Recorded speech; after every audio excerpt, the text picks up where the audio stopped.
All right, this is gonna be another recap of the trade that I took today.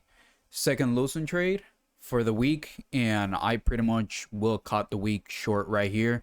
And this is gonna be a trade recap slash weekly recap of how I ended up being break even for the week. I took an amazing trade on Monday that was amazing, 280 handles. And then Tuesday ended up losing 48, 45 handles.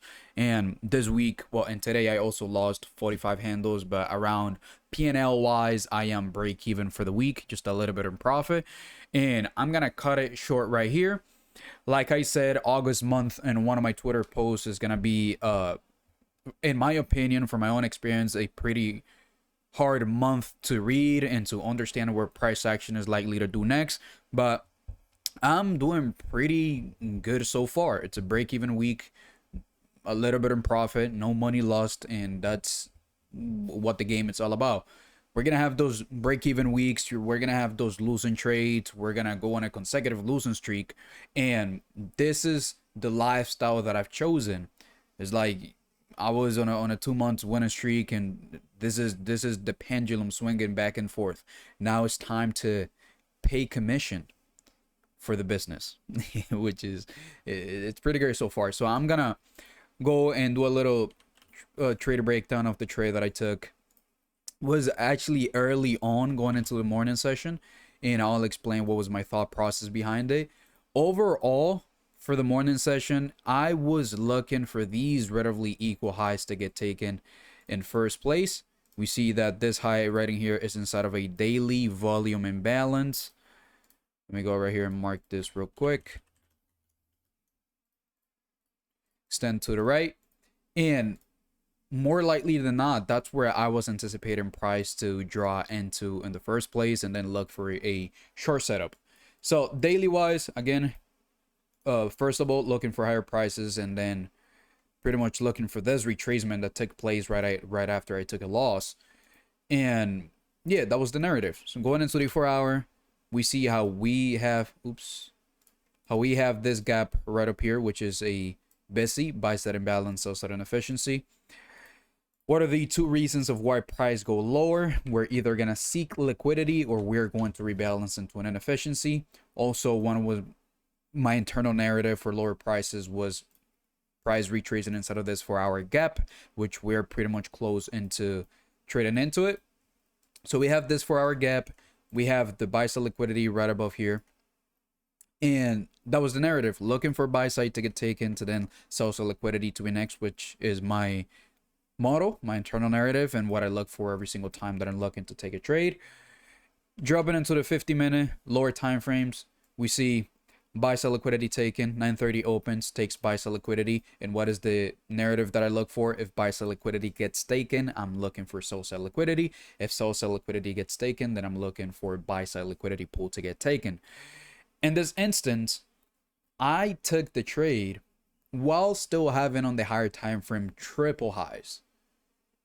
If I would have changed anything about this trade or this whole entire trading day, it probably would have been a no trading day. If I would have had the understanding of this liquidity pool right over here could have been taken, even though that it never did, and my narrative was correct, looking for lower prices.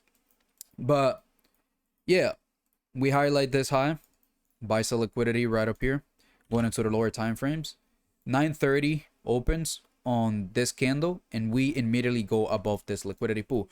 The moment that got taken, I'm automatically looking for sell side liquidity. Easy drawn liquidity was these relatively equal highs right here, which are high probability. We have relatively equal highs right here, and ultimately the 4 hour buy side imbalance, sell side inefficiency, which we missed by a couple ticks. And we're having this high resistant liquidity run conditions. So price goes higher, I'm automatically thinking for lower prices. We have displacement, we create a SIBI, and I ended up going short inside of the bearish order block. Now, why? Because one of the reasons why I'm waiting for a retracement inside of the order block, it's because if I would have entered into the FEG, my stop loss would have been right here, and partials was going to be right here, and it wouldn't make any sense. At least the risk to reward has to be a 1-1 for first partial minimum and that's just the rules that I created for myself. So went short inside of the bearish order block, if you can see the execution, and got stopped out pretty much above this high.